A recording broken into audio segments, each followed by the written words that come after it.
5, 4, 3, 2, 1, go!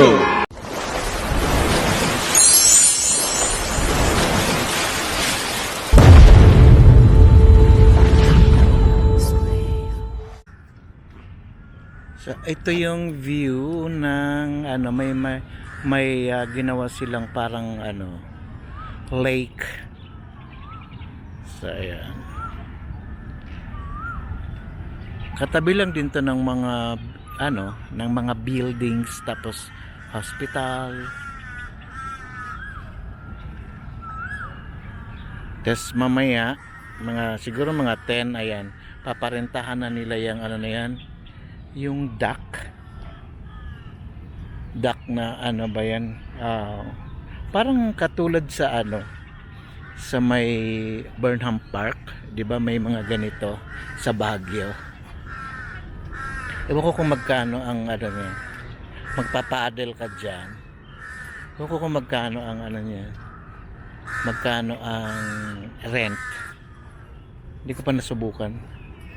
Uy, may nakuhang isda yung yung ayan may nakuhang isda yung puting ibon. Ayan ayan. Uy, ay. Oh. Ay, naku, makakawala pa. Ayan.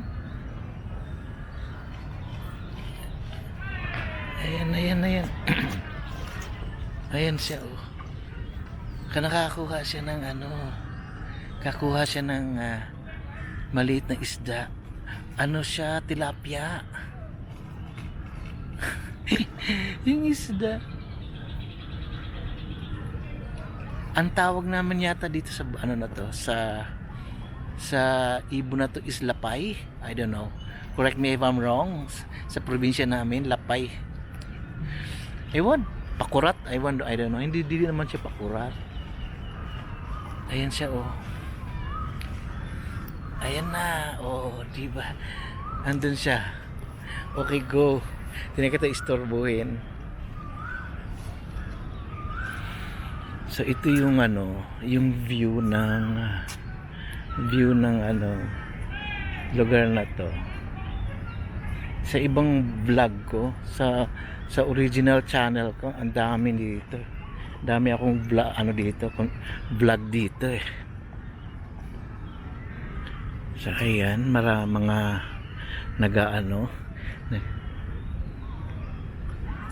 dito pwedeng nagko-concert sila dyan. Tapos ayan, nakaupo lang sa mga bato yung mga nanonood. May concert at the park. Ewan ko kung siyempre mga Thai artist.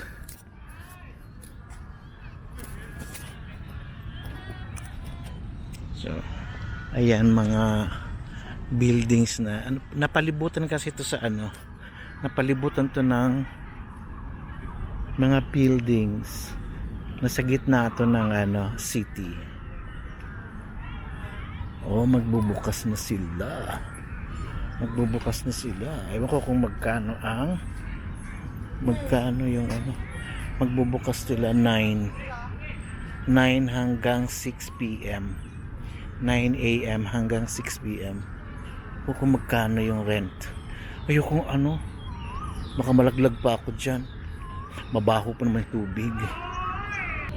Wala akong nakitang yung nandun sa na yun. May yun din. Pinupuntahan ng malalaking yun eh. Malalaking bayawak. Ewan ko ba't nawala. Wala na. Dun sa lang, sa bungad lang mayroon.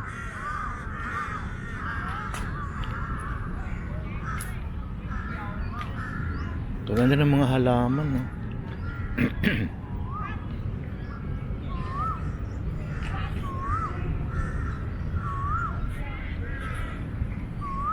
Mga lola mo. Tiyagagi mga lola mo. Mga lola ba eh? Loli! Ming Ming! Come here! Sana yung pusa. Ming! Ming Ming! Ming! Dali! Ming Ming Ming! Dali, dali! Ming Ming! Marami dito kasing pusa. Mga pusang gala. Ming Ming! Wadikap! Wee! Shh! Ka! Chuy! Ay sus! Ay sus!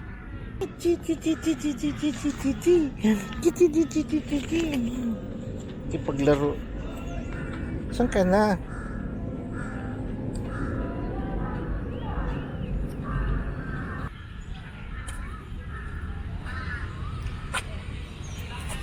Saan lolo mo?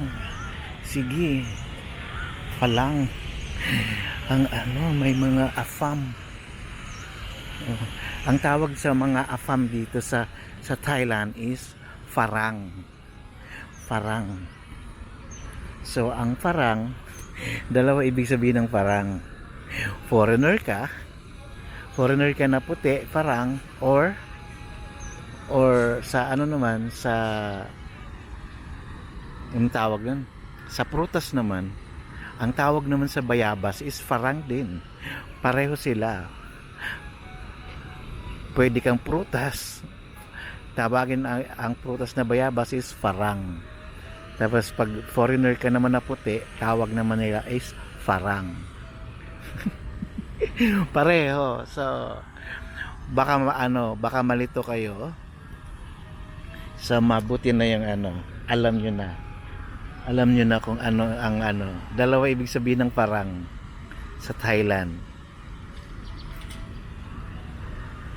So ayan. So dito magbanat-banat pa tayo ng ng ating mga ugat para hindi siya ma-stuck, para hindi tumigas. Meron akong pinupuntahan dito what they call this, equipment pa na gustong gusto ko kasi nababanat talaga yung ugat mo. Andun mga bars, mga bar. Ayan, pwedeng ayun. Andiyan dyan, pwede kang bibikangkang na nakatayo para hindi titigas yung iyong mga ugat. Kailangan maluwag lagi ang ugat. Ayan, mga ganyan, mga ganyan. Ito ang nahanap ko para sa ganyan, tinan mo ang lolo mo, ganyan, para para mamaya gagawin ko na yan mamaya. Tinatapos ko lang tong aking vlog. Ewan ko kung ilang minuto na to. So bahala na. So hanggang dito na lang guys. Kung hindi ka pa nakakapag-subscribe sa aking channel, please like, share, and subscribe. And don't forget to click the notification bell para lagi po kayong updated pag may mga bago po akong upload. Okay? Maraming salamat po and sawadi krap. So, maraming nagja-jogging talaga. Hanggang doon pa sa palibot to sa sa ang tawag nan, sa buong park na to. Mas crowded dito. Okay.